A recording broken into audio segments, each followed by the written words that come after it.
Theodore High School football coach Eric Collier has been found not guilty of misdemeanor assault in Biola Battery. The charge is stemming from a Mother's Day brawl at the Biola Battery docks. Police say Collier and family members waited for a group that it had had a dispute with at Dauphin Island earlier that day. Prosecutors claim that the group viciously attacked the boaters, breaking bones and teeth and holding people's heads underwater. Collier's son Hayden was also found not guilty, but that's son what we Eric call Jr. a good old-fashioned Collier's brother ass whooping. Sean were found guilty of assault. And I can't find a seconder usually when I propose this, but I don't care. I don't need a seconder. My own opinion is enough for me. I claim the right to have it defended against any consensus, any majority, anywhere, any place, any time. And anyone who disagrees with this can pick a number, get online, and kiss my ass. No representation is made that the quality of legal services to be performed are greater than the legal services provided by other lawyers. I'm Harry Still. You found the Backstory Podcast, number 111. Correct. Mr. Russian is in parts unknown, but I have my client and sidekick, Mr. Paul Ripp, with us today. How are you, Mr. Ripp? Oh, glad to be here, representing the RipReport.com, and also want to mention to our listeners that each of us are responsible for our own comments, and some of us don't agree with each other. So, from time to time. From time to time. So, keep that in mind. It is opinion. All right, dude. So, this is a graphic of a proposed wetland creation area. So, right. do you want to know what it really is? It's a dump site. It's the cheapest place to dredge this shipping canal right here and put the spoilage somewhere. And you would expect better from the damn Port Authority, I swear. So talk about a 180. It took about 22 minutes Monday for the environmental journalist and filmmaker Ben Raines to shift from enthusiastic supporter of the Alabama State Port Authority's proposed Upper Mobile Bay Wetland Creation Project to someone calling it idiotic and outrageous. Right. I love it. At first, he thought it was a great idea until he said that Gillard Island was a good example of where they dumped before and thousands of birds and stuff like that. But Raines assumed the ASPA, that's Alabama Port Authority there, that the project was going to be similar, placing dredge material in water from 9 to 12 feet, well away from emerged grass beds.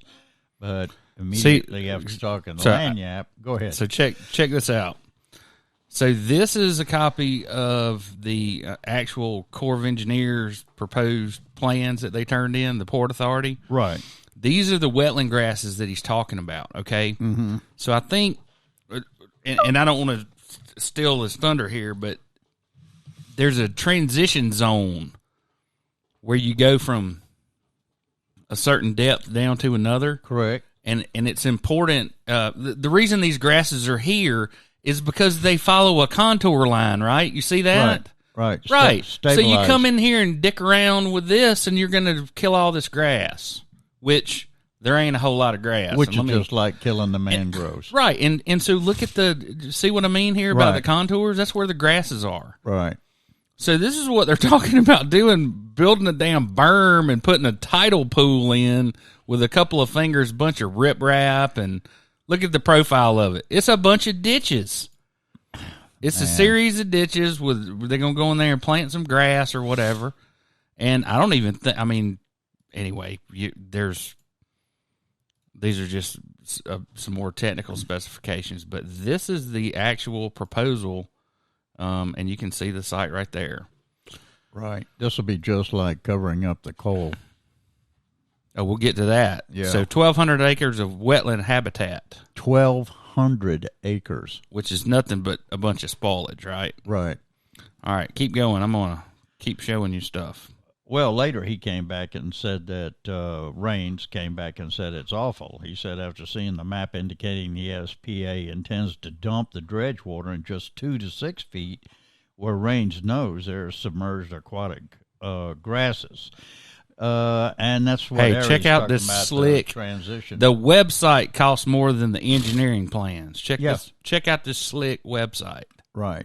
makes you feel like a bunch of geniuses did it, and all they did was look for the closest place. So they're to dump so all this of is the shipping channel that they're going to dredge, and they're going to go right over here and build a whole series of dikes and whatever. Right at the very mouth of the 5 rivers and everything in this same area. But don't worry, it's not going to affect any of this grass right here. No, Funding partners. So we have Port Authority. So we have just a little bit up the river there, the coal debris and discharge, and now we're going to have all this at the bottom of the river.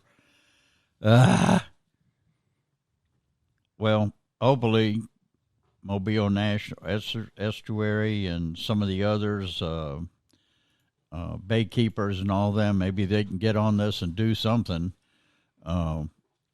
They've got concerns about it, says Cade Christner, but now we're going to have to see what they can do to get this thing sidetracked or discuss it a little bit better about where environmentally not dumping this in such a sensitive area. Okay, so listen to how they spin this thing.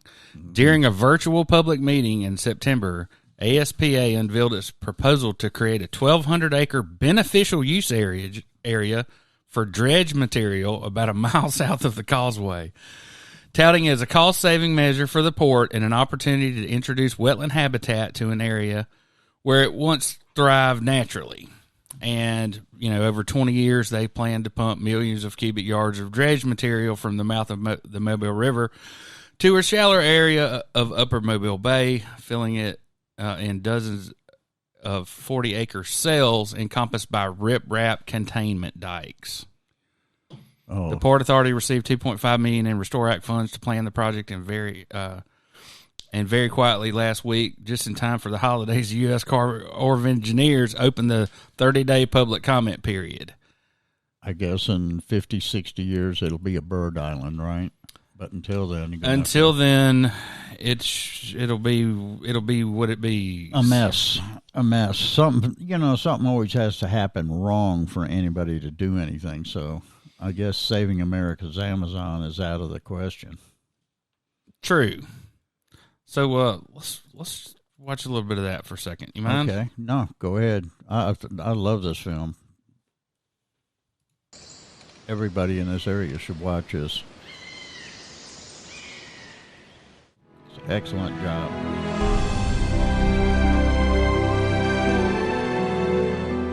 This is America's secret jewel, a wilderness so rare it ranks among the most diverse places on the earth.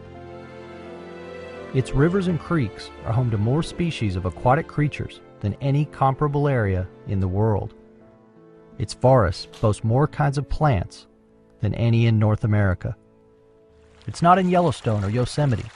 It's in the last place you'd expect it to be, the heart of the American South, Alabama. Welcome to America's Amazon.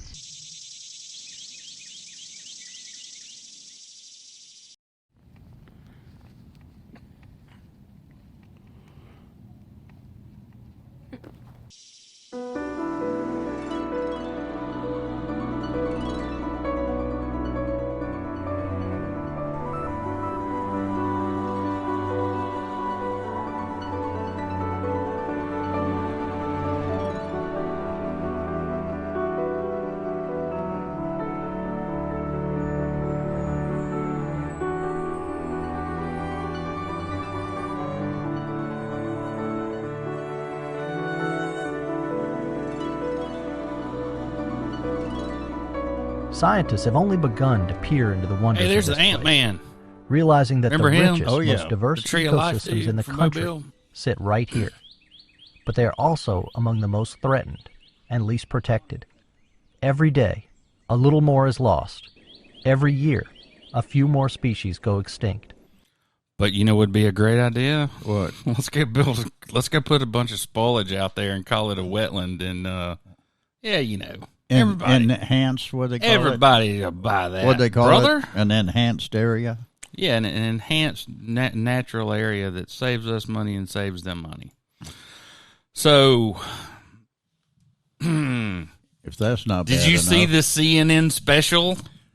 We've only been talking about it for about 2 years. We Right. actually went to the public hearings and all that. Didn't Right. see one reporter from the Lanyap was there. Steve Nodine was the highest ranking Right. elected Not official. one public official showed up. Right. So They all got their Alabama power checks. while I'm flipping around, I guess I'll show you this too. And everybody needs to go check this out. This is Gambling America's Amazon. Alabama's largest utility plans to bury a heap of toxic coal waste in one of North America's most biodiverse river systems. Experts say it will put one of the nation's most pristine wetlands at risk. That, my friends, back there is that impoundment of coal ash as you're looking south down the river. Which could come down That is the the coal river. ash impoundment. This is actually coal that they're burning, and then they just wash it down the hill. Right. And have you ever been inside one of those smokestacks? No. Well, it's open. You can drive a truck in the bottom of one of those things. See that really? big opening right there? Uh-huh. Yeah. And so then they got like water, like sprinklers falling down through there to catch the particulates. Anyway, it's a pretty cool thing to go check out. But my question is when's the last time somebody's been out there and seen what kind of progress they're making? Because if you and I go out there with a drone, I'm pretty sure You'd never get a drone in the air. You can't get a drone in there around a power plant these days. No, And they're going to do what the hell they want to do. Same thing with the Port Authority. Watch and see. They'll take this question and answer thing and put their fingers in their ears and just go on with what they want to do. Then if anything happens, they'll blame it on everybody else. And this talks about the Kingston spill. Right. Along the river was like nothing I've ever seen before. I mean, it was like a scene out of a horror movie. Some people described it as being what you might expect the face of the moon to look like, with all the craters and the ash floating. Once you see that kind of thing anywhere, it leaves an impression on you. TVA says an ash spill spewed nearly 5.5 million cubic yards of coal ash and water. A tidal wave of coal ash burst out of the plant's retention pond, cascading sludge onto 300 acres of surrounding land and waterways. The Kingston coal ash spill was a complete surprise to TVA executives. It was.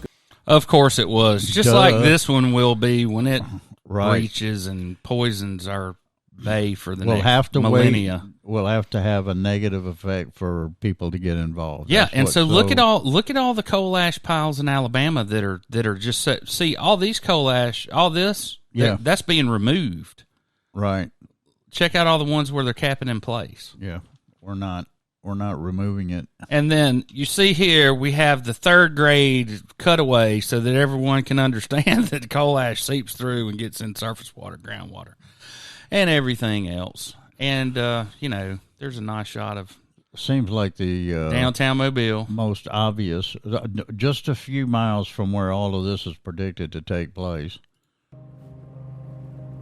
We are on the edge of the Mobile-Tensaw Delta, one of the most diverse places you will find in all of North America. And it's actually one of the largest wetland areas in the United States, home to an array of creatures unrivaled even globally. That looks like you can go anywhere out the in front of my nation, and place. you'd be hard-pressed to find a place as exotic as this.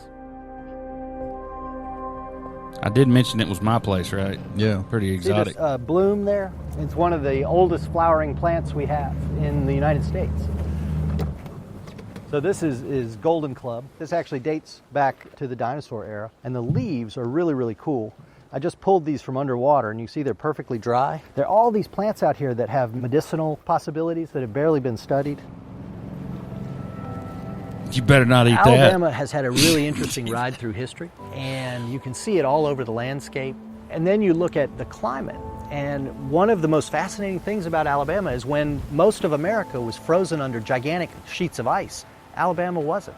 Alabama was still We're the warm and cradle hospitable. It never of froze. all And trees. that's why we have these incredible numbers of creatures. You know, you see it all around you here. During There the are last ice creatures age. that may live in a single stream a half-mile long and nowhere else on Earth. We have one of the largest coal ash ponds in the nation. You know, they are not storing coal ash in Yellowstone National Park. They're not storing coal ash in the Grand Canyon. The Mobile-Tensaw Delta is a place like that. It is one of the most biologically rich spots on our planet. And here we It are looks like we're out duck hunting. letting it be at risk with a toxic dump. What a shame. So my hunting camp is due east of here 7 miles on the other side of the delta. Mm-hmm. And about halfway between the two, I was supposed to go to Mound Island. Are you familiar with the Bottle Creek Indian Mounds? Right. So there was a tour going today, like a boat trip that left from Blakely. And that is 2 miles from here. I mean, it's just incredible. To his point, not only is it a natural wonder, but it's a historical treasure that, you know, who in the hell is going to go out there to enjoy that when if this thing breaches and everything's dead for 20 miles around. And we don't really have any one singular politician pounding the gavel about this. So you Not see, one. so I want to make a point. You see where this Right. impoundment is. Okay, right here is Bottle Creek Indian Mounds. Right over here, right there is about where that G is where my camp is.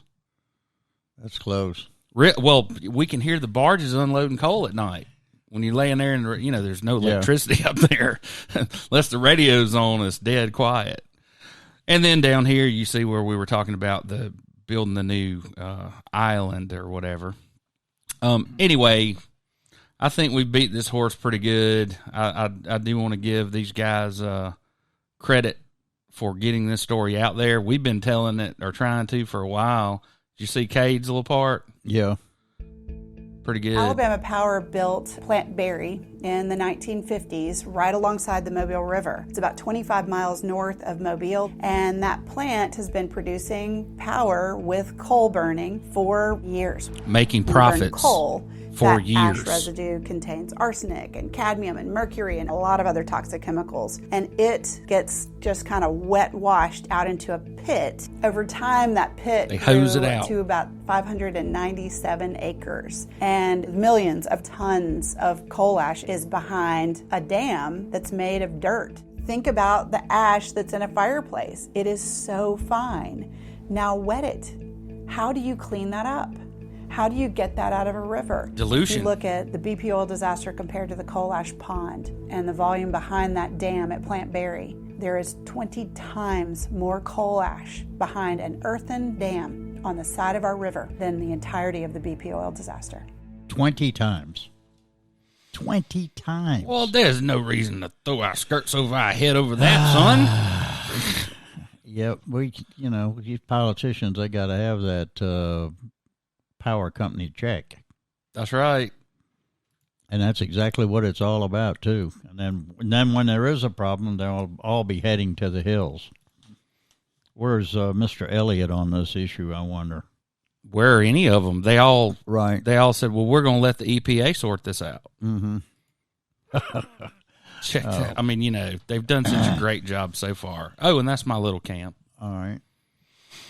And just some more stuff about what we're doing to protect the environment and who you can call and bitch at. So interestingly enough, we're in this weird phase where the district lines have shifted, but they didn't run for those districts. Yeah, to say the least. Yeah. So try to figure this out. What? So another project that Ben Raines championed, he did a film about Alabama's ancient underwater forest. Right. And remember how I called it? I didn't want to go. I have a client who owns a charter boat, and he told me that he would take us out there and take us diving anytime we wanted to go, except it's an antiquity, and you're not supposed to do anything on it without permission of the Corps of Engineers. I looked up the law. Right. So I called the Corps and I said, hey, what's to keep me from going out there and pulling a bunch of logs up and making coffee tables out of them? And she said, well, you'd be in violation of the Antiquities Act, but nobody's out there. I mean, they're not watching. Right. Matter of fact, one of our judges has a piece of this wood sitting in his office. Really? Yeah, I saw it. Somebody's already salvaged some? So, well, just a piece? Just a taste of it. Yeah.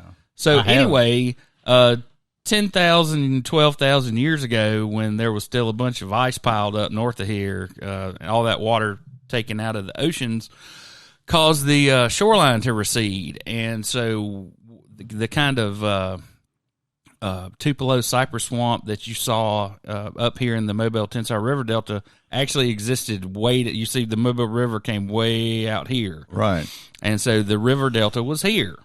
And what was it? Hurricane Opal? They think that, no, Katrina came through and uncovered this. All these logs have been under silt and sand for years. And a hurricane came over and blew all the sand off of it. And anyway, you can see it's just due south of Orange Beach. I hate that Raines isn't here because this is a really big issue, and let me in his state. Well, so let me explain to you how I see it. All right. The Supreme Court gave the aggrieved parties, the people who want to be able to have an abortion, or to allow medical providers to provide them, however you want to look at it, right. The pro-abortion crowd, they gave them a roadmap to victory. Okay, they said, we're going to leave it in place, we're going to do all this, but we're going to give you we're sending it back down to be adjudicated on these issues. So it wasn't a total victory either way, but as of right now, if I was your lawyer and you were in that business, I would tell you to pick up stakes and move to Oklahoma. And that very may well be what they do, too. And, anytime we see religious lunacy, I don't know what else to call it, you also see this kind of stuff. The kind of stuff that really, really upsets me. Pulling books from the library. I hate to use the N-word, but maybe they should read a goddamn book instead of burning one. Oh, come on, man. Jeez. That's right. Oh, God. And not to be outdone, Alabama lawmakers file bill mirroring Texas fetal heartbeat $10,000 bounty abortion law. Who filed that? Shoot. The usual suspects. I don't Right. recall. Right. Russellville, Alabama, Coleman, some of those deep red, idiotic places. So, redactions in Hubbard case, no surprise. The AG's office finally filed its redacted transcripts of Hubbard's prison phone calls. Numerous pages are completely redacted. So, I guess they'll actually let us know who he was talking to, but then what they said was redacted, so Right. we'll never know. Well, the Attorney General, he's real busy suing over the street name. Yeah. Let's don't let anybody know what's going on with Mr. Hubbard. He's been a pain in the ass ever since he surfaced. If there is anyone in federal law enforcement that watches this podcast, now is the time to be following lobbyists and legislators around. Money is changing hands. Did you see? Right in front Did of you watch you. Alabama Public Television the other night? So Albritton's on there. Yeah. And he says, we're going to transform Alabama, create 10,000 jobs, create all these jobs in these black belt areas. We're going to have a full-on gaming commission. We're going to have sports betting. A lottery alone will not solve our problems. We're going to do full spread. And go for it. Well, okay. So one of the things that everybody champions about gaming in Alabama is that we need to put them in social, economically depressed areas. I say bullshit. I say the causeway down here should be a row of beautiful casinos, right? Well, the causeway is the perfect place. Make them boats. No, Maritime Museum, man, that is built. That would be a good one, but we casino. also ought to consider the canal area down at the beach. Why in the world Why in the world? I mean, I understand the concept, but you're creating supply chain problems, all kinds of issues with. Well, just look at Atmore. Yeah. It's not a great location. Well, it's where they could put it. The gaming thing is on track is the same thing as the medical marijuana. Well, you're gonna see this. Watching. You're gonna see this. You're gonna see a lot of horse trading. You're gonna see a lot of projects not get done in South Alabama. A lot of things get traded away by our legislator, who is his number one client are the Porch Creek Indians. Right. In fact, he should have just had that area. Linda Blanchard announces run for governor. Here we go. Who cares? Donald Ain't nobody Trump's- going to beat Meemaw. She's Donald the most Trump's popular girl. governor in America. I know, but Donald's behind her. Yeah, speaking of, you got 27 million laying around. You can probably get it for 15. 27 Pedophile million. ranch. 27 million, man. Yeah, but And what this is just what they one don't place. tell you is you can't shoot a rifle and the bullet not land on his property. You know what I mean? I mean, this place is a big old ranch. Man. Jesse Smollett found guilty Jesse- of lying to the police and hate crime. Jesse should get the Ignorant Award of the Year. I've never heard such a bizarre case in my life. And then him trying to sell it the way that he did. He's going to be lucky if he only does 3 years. It's interesting to see how people have come down on sides on this thing. Well, you see his know? entourage? That's what got me. I had about 25, 30 people following him around like glue. Yep. Very interesting. How could they all believe that? I don't know. Uh, I don't know. And how would you, and how you could stand there and just bald face lie to people. you talk about shooting yourself in the foot. He shot himself in both feet. Speaking of,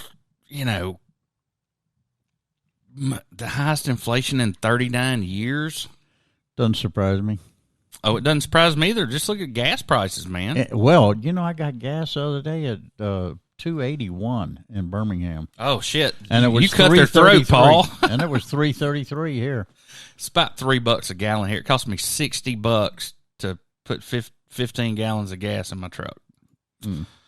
Washington Post: Trump White House records shall be released, according to U.S. appeals court. So, no hiding where you were, who you talked to, any of that kind of stuff. All this is going to trickle out for the next year at least, every bit of it. Australia joins with U.S. in a diplomatic boycott of the Winter Olympics in Beijing. Can you imagine what this is going to cost the Olympics just because of China not letting this girl surf as a tennis champion? Yeah, I mean, one person. Think that's of that. the least of their worries. Yeah. So I usually don't key on this stuff too much. But this DEA agent, this was an interesting story. Okay, Yeah. He wasn't just scheming with the cartels, right? Right. Check this out. Mm-hmm.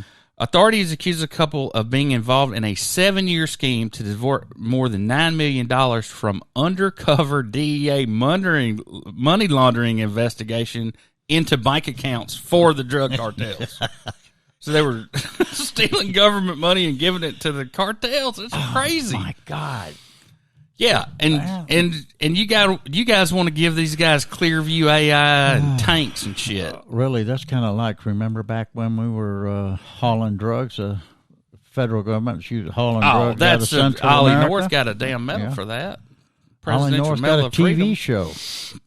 So the Los Angeles Times wrote an article this week that I thought everybody ought to read, how governments use the pandemic to normalize surveillance. Like I kept telling y'all, you walk into the courthouse in Bay Minette, and there's a damn camera looking at you. Well, get used to it. Get used to it. That's going to be everywhere. Okay, so Oh, we I are saw indeed this. in the damn future. Yeah, I saw this. This is kind of like an mRNA vaccine, like 18 years from now, when they have tested this shit for a good long while, I might try it. But it really is incredible. The new FDA-approved eye drops could replace reading glasses for millions. And these are people that, like, need readers, have, what is it, farsighted? 1.25 to about 3.5. Yeah. So that is some jets. We talked about the Michael Sheehan being the first journalist in space, Bezos and them doing the... and watching that today was like science fiction. So here you got eye drops that can... Right, cure and your watching eyes. that thing come but land itself, Right. the launch Vertically, platform. straight down on a bullseye. Crazy. Alabama Department of Justice complaint says Alabama's not improved prisons. You remember that story, right? That hammer's going to come down. We're not doing anything on the prison, so I said lamb for slaughter. Yep, This fella, he looks like a willing pawn. It's like, hey, man, you already got your retirement. Go take the director position and bump you up in RSA for a few years and then take one for the team. Right. They're prisoners. That's what they want to remind you of. Well, they're prisoners. They did things wrong, so they're prisoners. So nobody cares about that. So the new coronavirus variant, right? Which doesn't appear to be as bad as Delta at all. As far as people dying. But still very worrisome. Yeah. And so we now have a moving target of what fully vaccinated means. So my little card that says I got the 2 shots of Pfizer, at some point that would no longer be considered vaccinated, and I would have to get another shot to be able to fly, I guess. And we're the worst nation in the world when it comes to per capita deaths on COVID. We just do not learn. So 800,000 almost there, Paul. 50 million and 800,000 dead by next week. Twice the number of World War II. Think of that. And more than all the wars we've been involved in, I think. But Pfizer has a pill, and they also have, so you see the hot spots by county last week? Right. Check out this week. Mm-hmm. And Baldwin County, we had 1 death this week. 92 new cases. That's up. Remember, we were clocking about 60, then 80. Right. Now we're back up to 90, and the transmission rate is moderate. The only election worth watching, Mo Brooks and Katie Britt's up by 2 points. She is still on the roll. She's selling hats now. Farmers for Katie are giving them away. One thing I thought she did that was pretty clever too is she's dealing in Bitcoin on the campaign. That's different. So, Jefferson County Judge Tracy Todd suspended without pay for ethics violations. Ethics. The Alabama Court of the Judiciary found Jefferson County Judge Tracy Todd guilty of violation of the canons of judicial ethics and suspended her for 90 days without pay. Is this the same ethics where the executive directors? No. This is the JIC. This is the Judicial Inquiry Commission. Yeah, canons of judicial ethics. There are only 10. No, there's 8. 8. Oh, that's right. It's the short list. And we have multiple judges in Baldwin County that are in clear offense of some of the canons, but that doesn't count. You know, we do things different in Baldwin County. So let's talk a little bit about that, Paul. Let's talk about economics, poverty, law enforcement, and the fact that economics has more to do with crime than how you police. Do you agree? I agree. And so when you have a population like in Baldwin County, where everybody that wants a job has a job, and all the houses are pretty new, and there aren't a whole lot of slums, and old neighborhoods get developed into new, right? Or housing projects. But not in Mobile, not in a long time, right? So anyway, the gun violence in Mobile is alarming, and it's totally out of control. So the Mobile police respond to 9 gun-related incidents throughout the city over the course of just 63 hours this past weekend. What gets me is the indiscriminate firing into people's houses and cars. What the hell is going on? I don't know. I mean, I guess it's just instilling fear in everybody, and so nobody will talk to the police. Whatever you feel about guns or whatnot, it's guns. We got too damn many guns out there, and they're too easy for people to get that don't need to have a gun. It's the people that have the guns. Yeah, well, guess what? You got to have the gun for it to go off. So a murder in North Crichton Monday night brings Mobile's 2021 homicide count on par with the 2-decade high from 2017. And that's why a lot of people from Mobile are coming across the bay. All right, let me think of this gal's name. Christine Hernandez. Do you know who Christine is? She was the plaintiff's attorney in the federal case that in front of. Yes. The gay marriage plaintiff's Yeah, attorney. this is in Lanyap, written by Scott Johnson, right? So anyway, there was a guy who was on trial for murder, and it was the third day, and he'd been in jail for like 4 years or something. And she and her process server showed up during the murder trial and served his lawyer In front of the jury. in front of the jurors who were all sitting out in the outside. So anyway, they got sanctions or whatever. The case ended with the defendant taking a plea deal, so they didn't have to declare a mistrial. But boy, that could really cost the state a whole lot of money in the third day of a jury trial. I don't know if any of you've ever served on a jury, but boy, if I had sat there for 3 days listening to all that bull, and then something like that would have happened, it'd have made me really mad, and it would have made me especially mad if I'd have been the judge. So anyway, more antics, more legal ethical issues. So, do you know about the shooting in Michigan? Oh, yeah. I mean, these two are... Okay, so let's talk about it for just a second. It's my understanding that on the day before this kid showed up at school and shot everybody to death, that his parents had a parent-teacher conference with the school. In school. And they agreed to allow him to stay in school. And his father bought him a handgun. Which was in his backpack while they were after being called to school. And it's in the backpack, and nobody thinks to look in it. So anyway, there are two ways to look at these parents. You could look at it, what was that, Gabby, what's her name, that disappeared? Right. And remember her boyfriend's, correct, how his parents' house turned into a damn zoo. Right. They end up leasing the house across the street to CNN and crazy stuff. So I see getting some cash and getting the hell out of town, okay? Right. And that may very well be what they were doing. Oh, I think they were definitely scared for whatever, being it litigation or somebody taking a shot at them or That's what. why they need to call our crisis management team when something like that happens. Well, that's, handle the press and the legal stuff. So, bond is set for former Flumpton High School athletic trainer accused of having sex with students. Athletic trainer. What was she?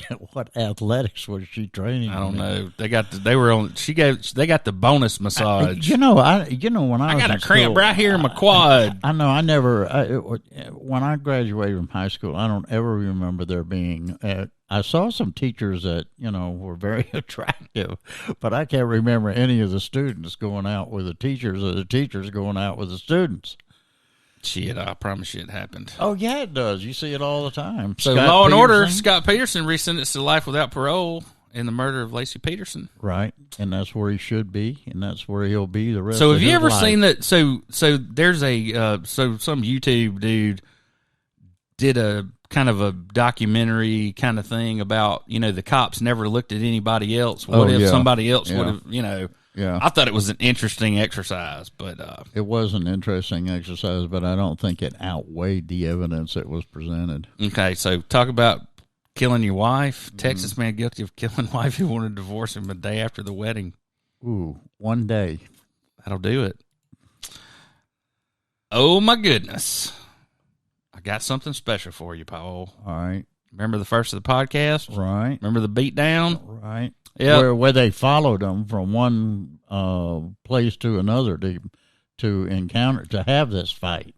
Well, he and his son were found not guilty. Right. His brother and his brother's son were found guilty. Right. Time for the Rip Report. Okay, on the Rip Report, one thing that comes up pretty quick, and that Lanyap article, by the way, was fast track concerns raised about the Port Authority's massive wetlands. That was by Gabe Times, and that's in Lanyap.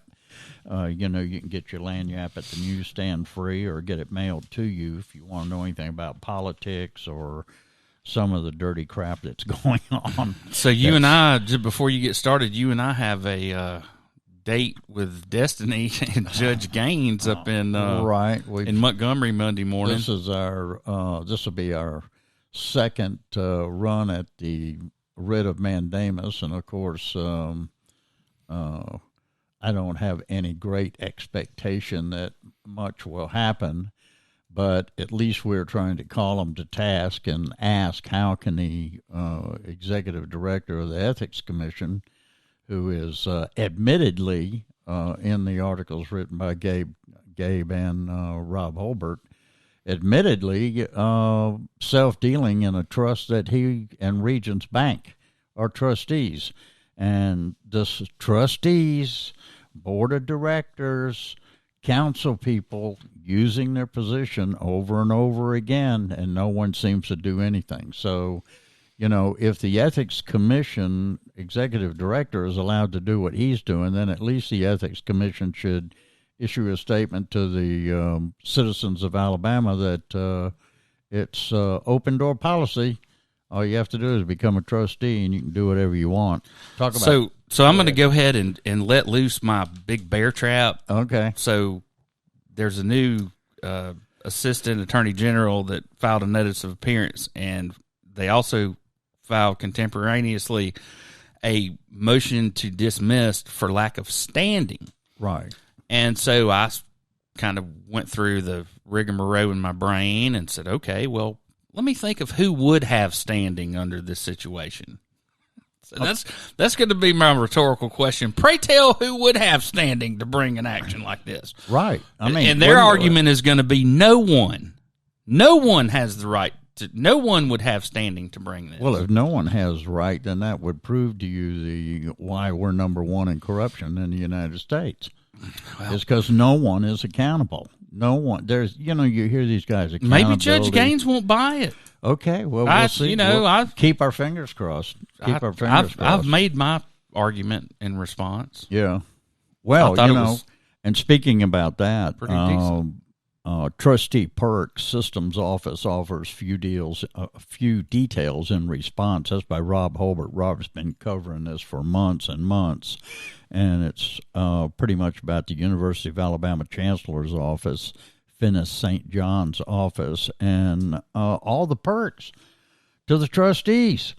They approved a $4.3 million to have a house that is going to be, a bed and breakfast essentially for them, when they come up for the games or for a trustee meeting or whatever. And then Lanyap puts out all these freedom of information, and they respond back with idiocy. Let's see, that was the General Counsel and Senior Vice Chancellor Sid Trant, who wrote an email on the November 11th, response to questions sent on 23rd of September.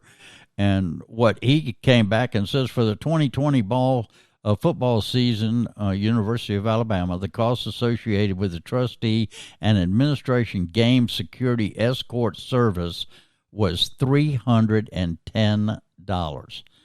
That's ludicrous. They must get free booze, free food, and get to stay in the big house. Another item of interest in the September 23rd records request dealt with the former Bryce Superintendent's house. The board voted February 5th to spend $4.3 million to convert the red brick mansion into a special event space and approved the renovation budget, which included building a large patio.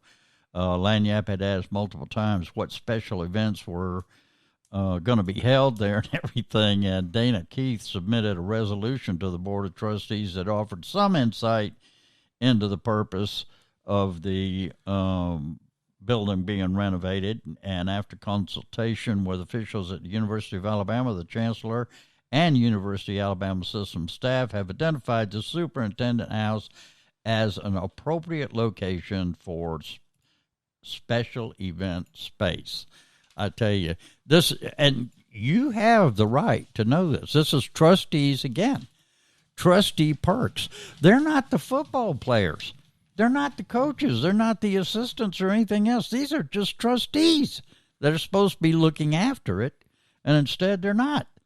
So, hopefully some of the students at the University of Alabama will start a little bit of inquiring on their own. Let's hope so, anyway. Also in Lanyap, which I thought was pretty interesting, Friends in High Places, the USA Board of Trustees has given the green light to a 5-year employment contract to Mr. Joe Bonner, who's officially going to hit the ground running at USA. And the contract is, for his contract, which is 5 years, is nearly identical to the last gentleman, Mr. Waldrop. He said Waldrop resigned earlier this year, and he was being paid around $520,000 a year. So for 5 years, we're close to $3 million. Sweet job. I do like Joe Bonner, though. I mean, I remember him as a congressman, and he did more for Veterans Affairs than any congressman we've had since then, I'll say that. But good. And Mr. Bonner does have a pretty good personality with getting people to So, Paul, there was a work together. I can't remember everything. Yeah. So this week, I want to say it's the I don't know what the foundation is that gives it, but they give an award, like a lifetime achievement award, to great Alabamians. Right. And the governor was there, and it was a 3-hour-long presentation. I just cannot remember the name of the award or the association that gives it. But Joe Bonner was one of the people that received that award. And if you want to hear a governor say a whole lot of nice things about her chief of staff, yeah, go listen to that speech. Oh, yeah, I'm sure. Wow. I'm sure. It's like he read it himself. Almost. Okay, Paul, you're on. I'm out of this one. Well, which one is this now? This is the root cause of division, and I said this was scooped. Right. This popped up the other day on YouTube. You going to show any of it first? Yeah, go. Okay, go ahead. Hang on, folks. Before he was an officer, and he works for the Fairhope PD. So the story I got from him, the allegations are that that there's this boat of juveniles. Let's go over and read some of the stories here that they have, and you'll see that Fox News 10. This is November 22nd. It was posted. Fox News 10 has very little information here. 2:45 a.m. Sunday, single vessel crash. Critically injured a 16-year-old juvenile from Fairhope. It says the crash involved a 23-foot sea hunt pleasure craft, which is occupied by a total of 5 juveniles at the time of the crash. The vessel struck a private dock at a residence on Scenic Highway 98, south of Point Clear. Troopers Law Enforcement Agency, ALEA, Marine Patrol Division continue to investigate. And that's pretty much all that's been said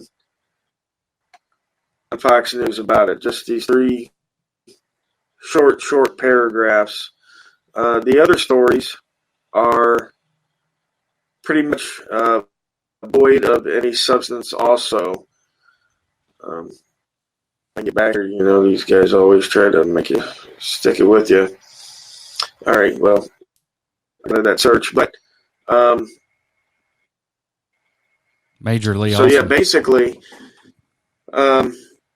you got a boat crash, 2:45 in the morning, Saturday night, Sunday morning, 5 juveniles on the boat. Okay, boat hits a private dock. One of the teens is critically injured. Still in the hospital, I believe. Now, you'd think police show up, they take witness statements, maybe run a blood or breathalyzer test on whoever's driving the boat. Yeah, ATL, you got it, buddy. But that's not what happened at all.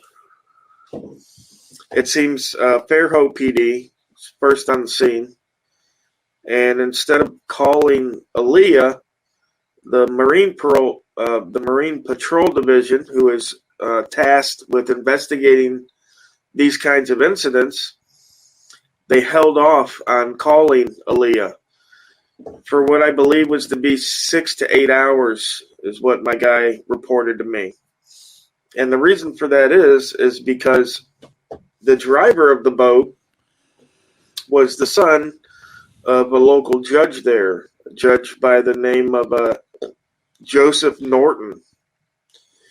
And it was alleged that his son was the one that was driving the boat. So what happened was the police showed up, and as a favor to the judge, they got the boat out of the water, took the boat out of the water. They took all the juveniles home, okay? And they never ran any tests that I know of on the driver to find out if he was drunk. And by the time they called Aaliyah, 6 to 8 hours later, the trooper, to come out and investigate it, he's got a cold scene he's got to investigate.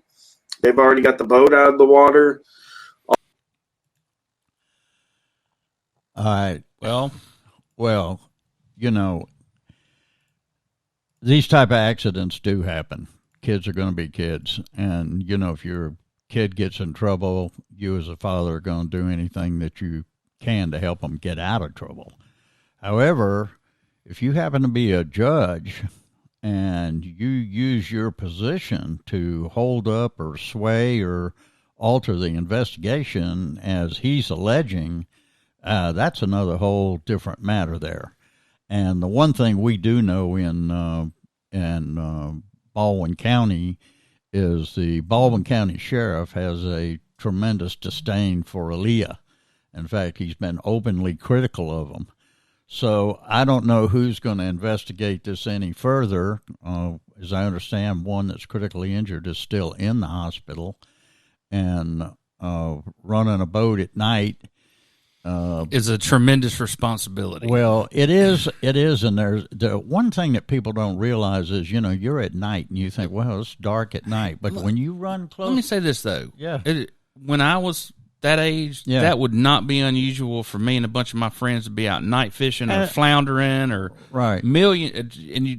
everybody needs to remember, what's the temperature? I got on short sleeves and shorts today. Yeah, me too. It's 80 degrees. Yeah. Now, tonight, when this front comes through, it's going to be 40 degrees. Well, from what I understand. So this was a pretty mild evening. It's not, there's no, what I'm saying is there's no evidence these kids were just out there cutting up. There might have been a good explanation for them to be out that time of night. Well, from what I understand, they first were on the dock on the boat. And they were listening to music. Let's not talk about what we don't know. Let's talk about. This is alleged. That's what I'm saying. This is alleged that the kids were out there listening to music. Somebody bitched at them about listening to the music on the dock. It was too loud, so they put the boat in the water, went out a little bit offshore to where it didn't bother anybody, and then later on, according to some of them, they just went for a cruise and boom, hit a damn pier. Now, we don't know. I mean, if nobody was tested for alcohol or not, I don't know what you're going to say. But if there's a portion of time where the investigation was hindered, or how did everybody get to go home? I know if I was in a boat accident and the cops were called, you can't just go home. So everybody just went home. So I don't know who's going to I don't know if you've that. ever come through the pass with a girl in a bikini on the bow of the boat, but they will pull you over and they will search everything on your boat. I mean, they seem to be very thorough when it comes to vessel inspection and that type of thing. And let me say this, too. From what is being said on the Facebook post that this gentleman posts and alleges YouTube is that the Fairhope police were held up. This is not fair to the Fairhope police. They're trying to do their job, and then all of a sudden, I think the source of this whole thing was a disgruntled friend of his that works in law enforcement. That works for Fairhope police. So, Paul, did you know that if you have a boating accident, even if no one is injured, you're required to report it to the Marine Police immediately? Well, within 10 days. And it tells you, everything you got to put in there and all this stuff and who to email it to. Mindy Moore is the person. Mr. Norton has had to recuse himself from a couple of other lawsuits, one of them being, cases, one of them being the straw man thing. So, was he the judge in the $1 Million Swimming Pool to begin with? I think he was too. So his name keeps popping up. But that has nothing to do with him. It has to do with his wife's being a realtor and having some connection to these people. Yeah, but usually people sleep with their wives, so there is a connection somewhere.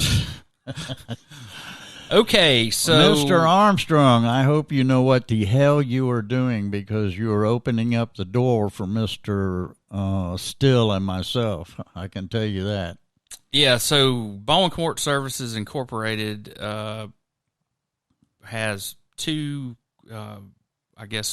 directors. One of them is current Baldwin County Commissioner Jeb Ball, and the other one is former County Commissioner Jonathan Armstrong, who seeks to return to the County Commission. And I have always said Mr. Ball is in a total conflict of interest serving in that position, but it's fallen on deaf ears. So now we're going to have another councilman do the same damn thing if he's elected. Commissioner. Anyway, we'll talk about that next time. I don't know what he may be ready to retire.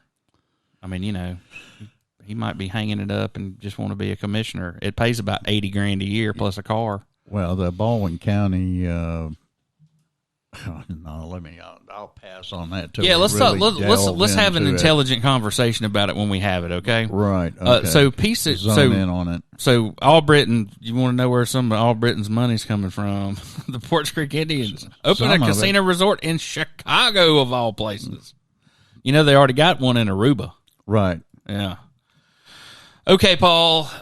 Did you catch this article by Gabe Tynes? Baldwin County Bridge Company proposes investing some $40 million to add an additional span to the Beach Express Bridge. That's the one that goes over right there at the wharf. Yeah, right, which means they need to expand the toll plaza to accommodate more lanes, and then to give the state the bridge outright upon the completion of a 50-year management agreement.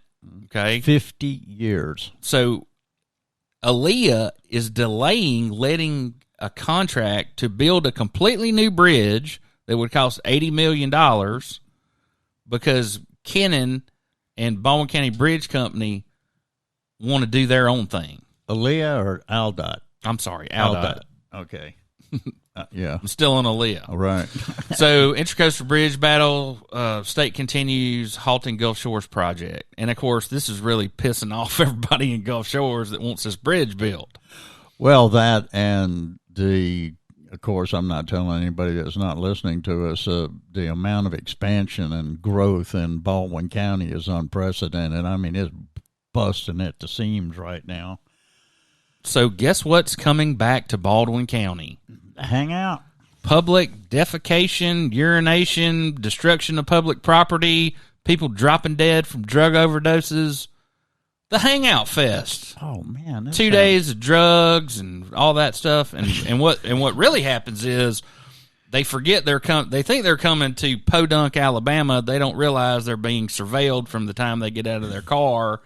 Anyway, come at your own risk. I won't be there. It you can bet your sweet ass I'll be locked up that weekend at Burns Lake. That it even happens here, to tell you the truth. It's such a diabolically different than what you think that they would have happen. And then again in Gulf Shores.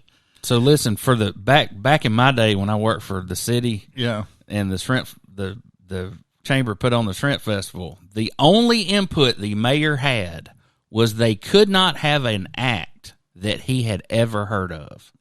Because one time I remember that. They had like Jimmy Buffett down there one time, and like 80,000 people showed up, and it was like, hell with this. So now it's just it's all anyone they can find who can bring some people that do drugs, freebasing heroin and meth and shit down here.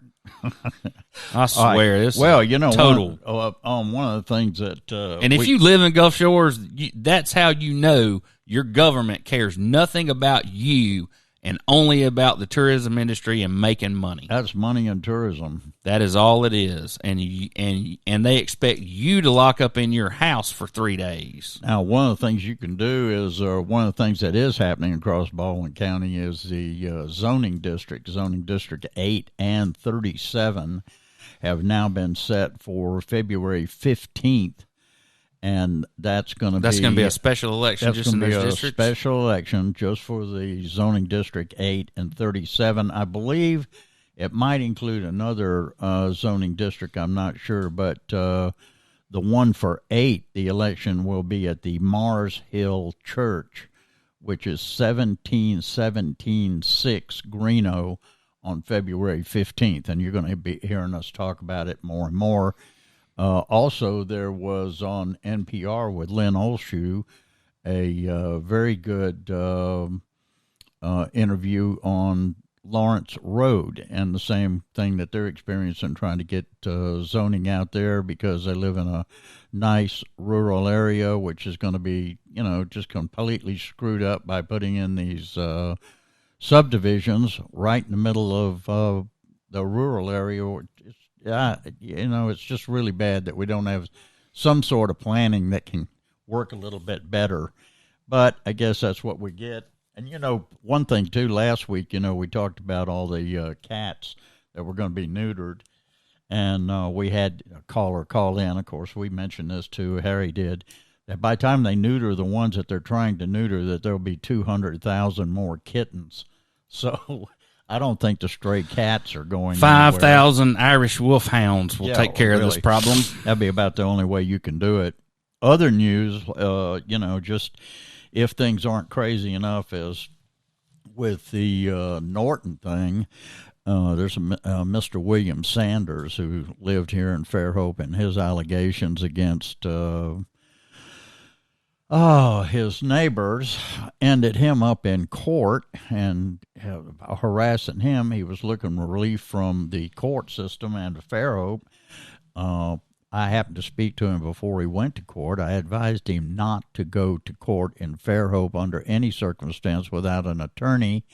Any of you that remember the McSherry case and the Mr. McDowell's representation by Fairhope was a little bit to be desired. So here this guy went to court without an attorney. He goes into court and he is the complainant. Correct. And his neighbor is charged with misdemeanor assault or something. Came at him with a shovel, supposedly. Right. So he ends up going to court. The municipal court, as I understand, finds the guy not guilty. Finds him not guilty.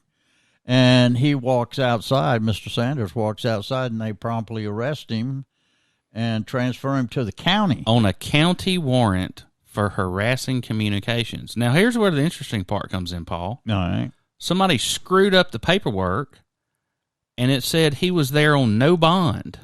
No bond for harassing communications. Now, unless he threatened Joe Biden, pray tell why harassing communications would have a no bond on it. He had never been in trouble. So he sat in jail until Judge Scully got, had the bond hearing 2 days later. And so then he gets out, and then the cops show up at his house with another warrant for harassing communications the same day he gets out. Then he goes back to court again, and what happened? Nobody showed. Yeah, so then he had some good sense and hired me, and we went to court together the other day, and they had to continue it because the plaintiff did not show up for court.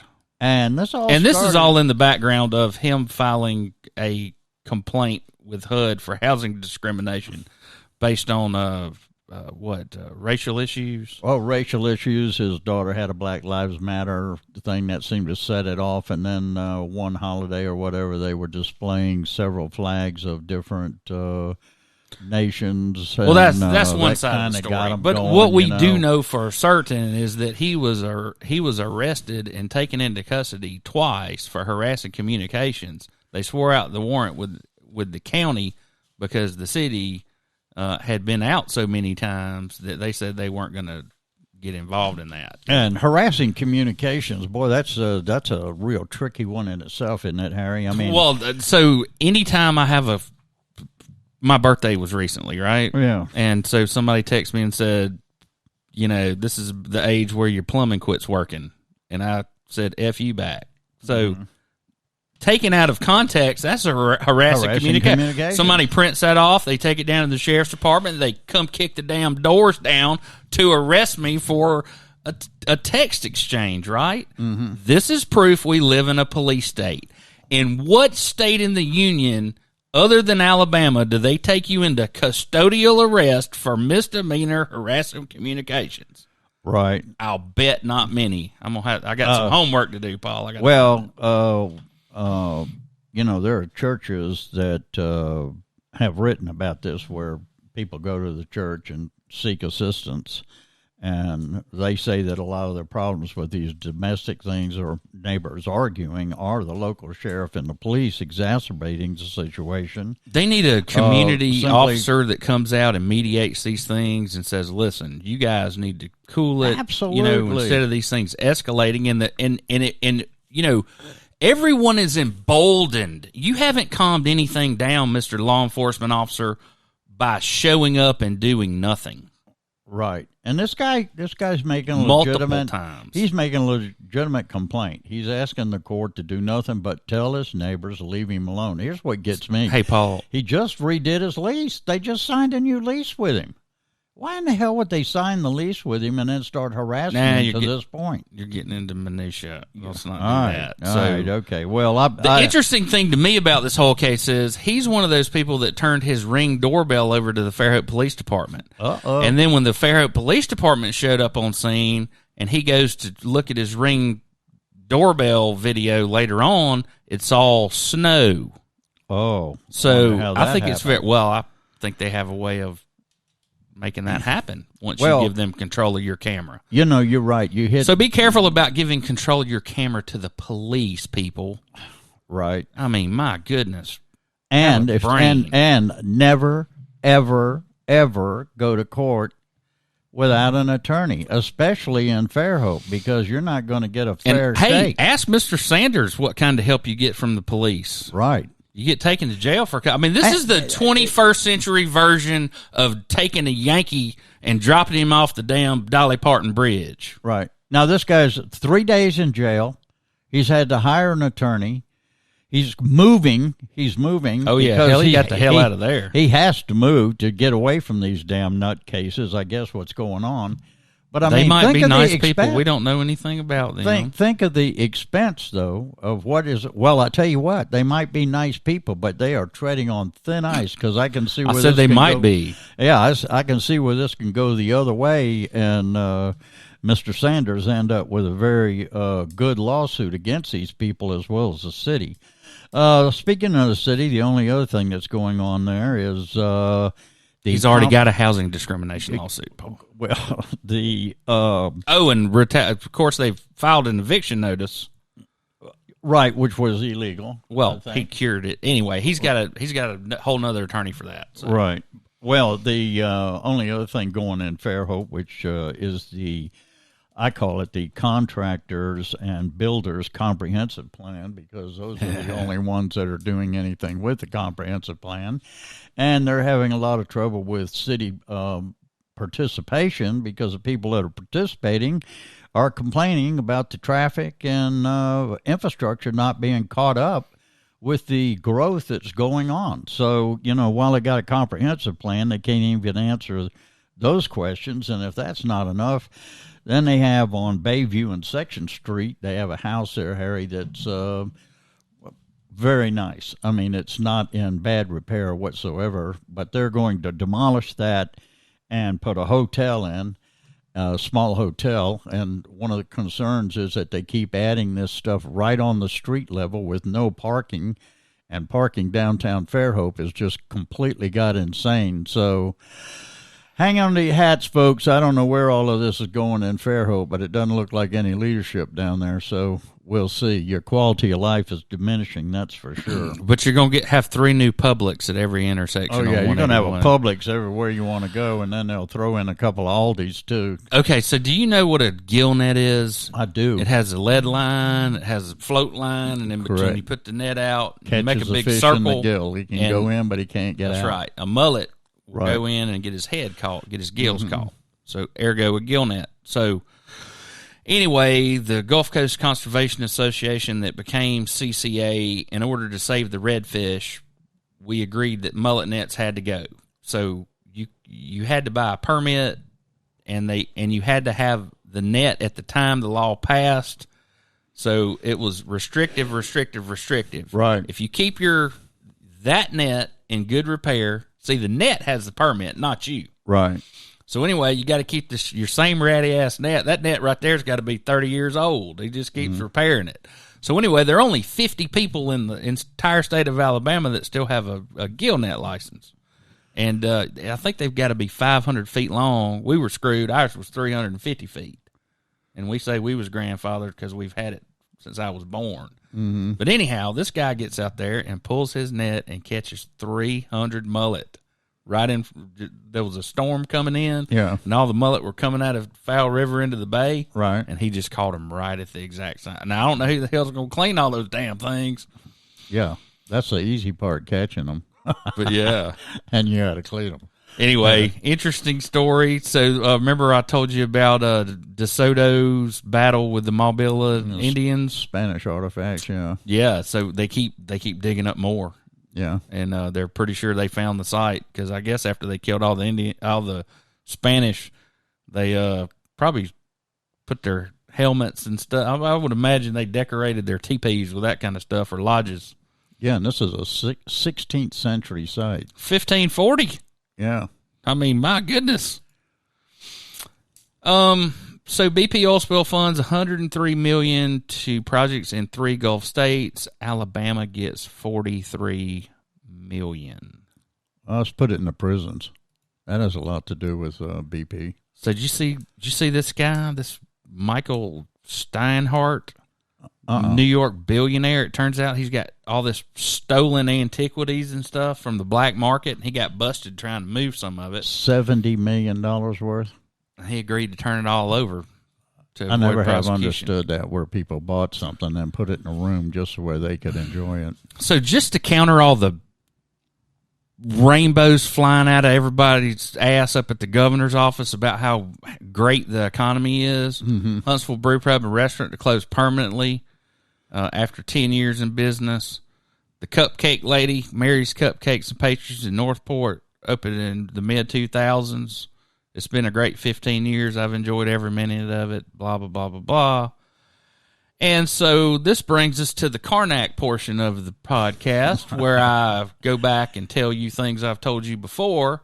So do you remember me telling you that and writing down on that piece of paper all of the people who were going to be employed by the city of Bay Minette to build the new Justice Center? Right. So the first thing you got to do is borrow the money, right? Correct. So do you remember I told you that the Fraser Lanier Company would be the investment banker? Mm-hmm. Well, guess what? What? I was right. Pretty good. Mayor prediction. Wills asked for a motion to approve Resolution 112107, approving the Fraser Lanier Company Incorporated as investment banker and authorizing the execute of a warrant purchase agreement in connection with the issuance of General Obligation Warrant Series 2021 by the City of Bay Minette. So they have to do. So anyway, they have to do an ordinance. They then have to file a declaratory judgment action and get a circuit judge to say that their purpose is lawful before they can issue that. I mean, there's several steps to go through, but there's a whole lot of gravy in that contract. And so that's number one, boys and girls. Stay tuned. I'll keep you informed. Okay, Paul, we're gonna start talking about some crazy stuff, all right? Right. So, Georgia authorities say remains of an Auburn University student who disappeared 45 years ago were recovered Tuesday, December 8th, 2021. Wow, 45 years. Kyle had been missing for 45 years. You know what kind of car he was in? Went off the bridge. Can you identify that car? Is that a Datsun? That's a goddamn Pinto. It's no wonder he died. Seriously? It's a Ford Pinto. Yeah, I looked it up. I'll be down. Yeah, there it says. Yeah. Wow. 45. Yep. Well, you hear that from time to time, them finding people in creeks and rivers still in the car. So, woman pulled from vehicle in Niagara Falls Rapids is dead. There's a headline for you. Yeah. Police say the woman who was extricated from a vehicle trapped in the rapids at the top of Niagara Falls is dead. And there's some pretty, I don't want to watch that. You can imagine what it looks like. Good news, Paul. What's that? Taking out Viagra. Keeps you sharp. It keeps you sharp, I hear. On top of other benefits. Oh, really? Cuts Alzheimer's risk by 70%. Wow. Let me Okay, get some. Paul. So we're going to watch a little video, and I thought this was particularly awesome. All right. Let's see it. So, 2 teens missing 21 years ago. A scuba diver YouTube solves the case. So, are you ready to get your ears blown off? Okay. Now, I've been on the water here about 20, 30 minutes, like I said. I've seen a few things that, kind of look like a car. It's possible. There are a lot of trees out here, though, so I don't know so that's a sonar if it's actually a car or not. Now, look at that car. Okay. That's okay. That's 100% a car right in front of my face. Next step is to get down in the water, see if this is them. So let me get the tank on my back and get down in the water, and then take a dive, see what's up. This is Sparta, Tennessee. Yep. Almost there.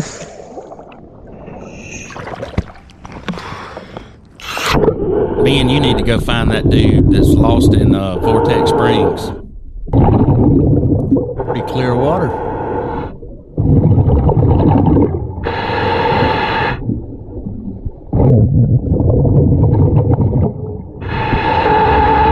All the windows are up.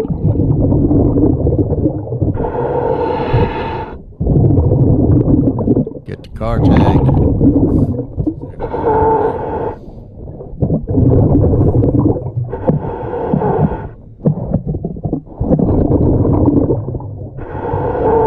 Pontiac.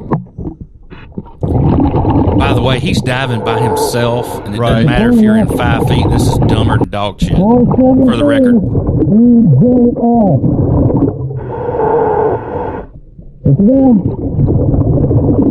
I'll be down. No, wait.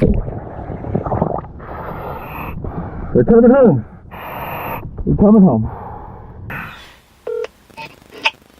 Hello. Hey, is this Sheriff Page? It is. Hey, this is Jeremy. I've been talking to you on Facebook about Aaron and Jeremy. Yeah. I don't have an easy way to say it, but I found them. What? Swear to God, I just dove the car. I got the tag. It's in the river right here in town. You sure it's the car? Yeah, I dove it. I confirmed Pontiac Grand Dam tag number. I got the tag off the car. All the windows are up. Oh my God. You know how big this is? I've been hearing, but brother, this is the case of a lifetime for me and you. You guys have a good weekend. We'll see you next time. Have a good, safe holidays as well.